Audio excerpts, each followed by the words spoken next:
It wasn't even a feeling of excitement after getting the win. Instead, it was one of relief. That is just how hard it is to get a win in the ACC. While there are position battles all over the field, there's one position that's pretty much already wrapped up, and it's an important one.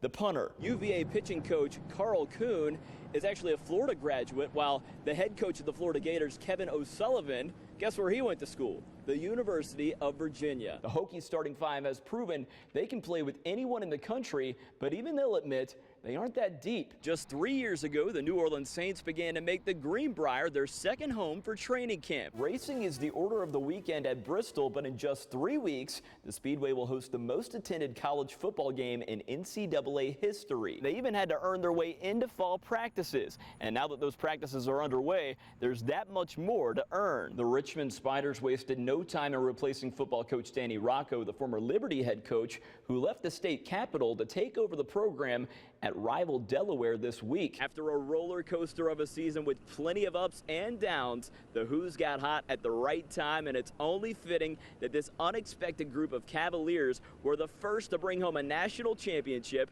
to UVA.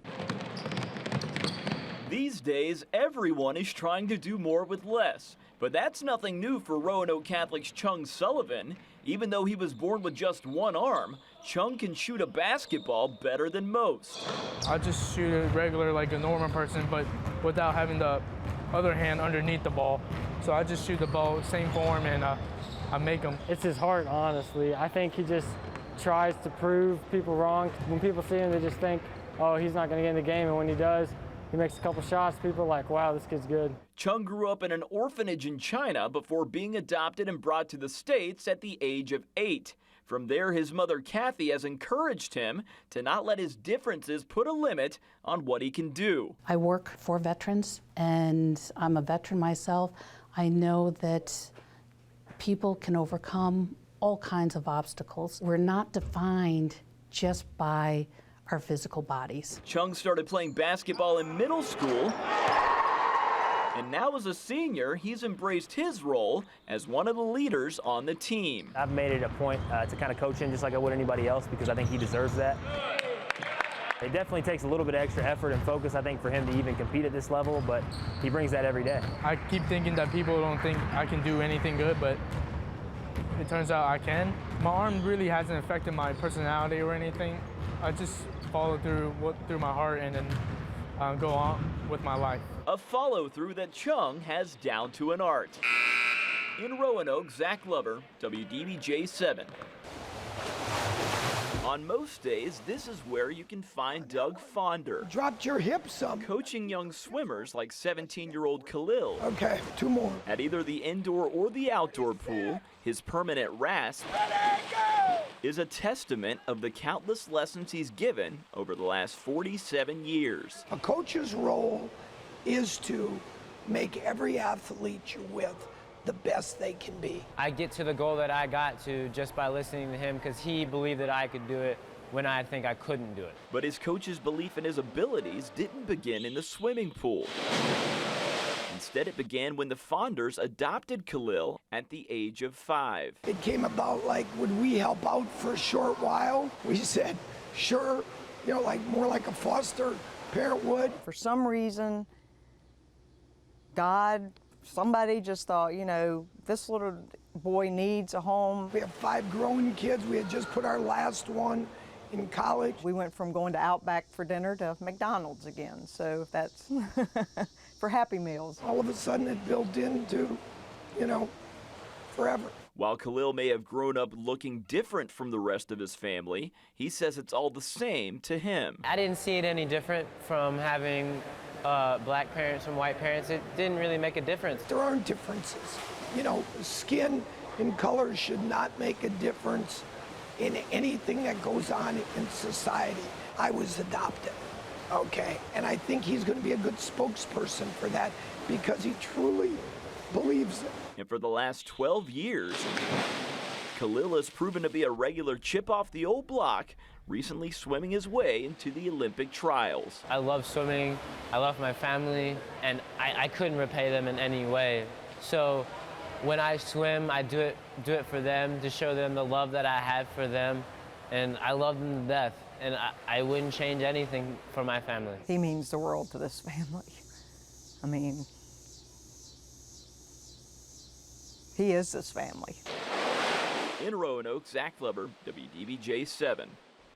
Wes Hobbs loves to compete, whether it's on the track, soccer field, or of course, on the basketball court. But he never imagined just how much his love of playing sports would be put to the test. When I was in the hospital, you know, it's kind of like just kept going through my mind, like, why? You know, I was trying to think, what did I do wrong? You know, and I went through everything I might have done wrong, you know, because I thought I was doing pretty good in life. In October of 2014, Wes was on the way to meet his dad, Bruce, for breakfast when he hydroplaned off the road. When I came around the curve there, I didn't know what to think. My heart just dropped. And they wouldn't let me go close to the car. The state patrolman kept me back. And I just wanted to let him know that I was there. I mean, I kept hollering at him, you know, to let him know that I was there. Ended up hitting a tree on the front left side of the car, and it scooted over, trapped my leg in there. I don't really remember much. After being trapped in the vehicle for 40 minutes, Wes was airlifted to Carilion Roanoke Memorial Hospital. He suffered 22 total fractures in his face, severe lacerations on his shoulder, a broken femur, and a completely shattered lower left leg.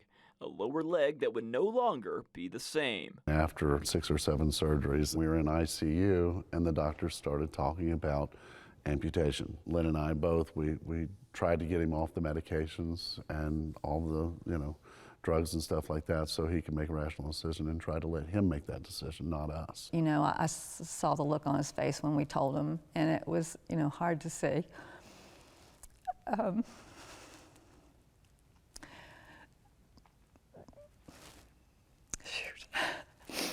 But after the initial shock of potentially losing a limb, the answer became clear to Wes. If I kept it, you know, I'd be able to walk around, you know, semi-normally. It would look normal somewhat, but I wouldn't be able to play sports. And so I was like, you know, I've been a huge sports guy my whole life. So I was like, well, there's only one option here, guys. The decision to amputate eventually led Wes back to Roanoke and Virginia Prosthetics, where he would be helped by those who know exactly what he's been through, including his personal practitioner, Doug Smiley. This particular unique situation, I have a lot of experience because I was a traumatic victim myself. So, you know, with a prosthesis, life changes, but life is not over. You got to improvise, adapt, and overcome. And that was always our motto in basketball, you know, and turned out it's meant a lot more to me than just for basketball, you know. It's been a big change, and it's been an adjustment for sure. But, you know, God's helped me through the whole thing, and I've accepted it. And it's that acceptance that has enabled Wes and his family to continually move forward. I've told him several times, basically, that you know, it's okay to cry and okay to talk about it, and he doesn't have to be a hero all the time, but he has been. It's just such a blessing to Bruce and I to have the attitude that he had, because when you know your son's doing okay, you're doing okay. Looking at myself now, I see a crippled person, but I see a better person through that.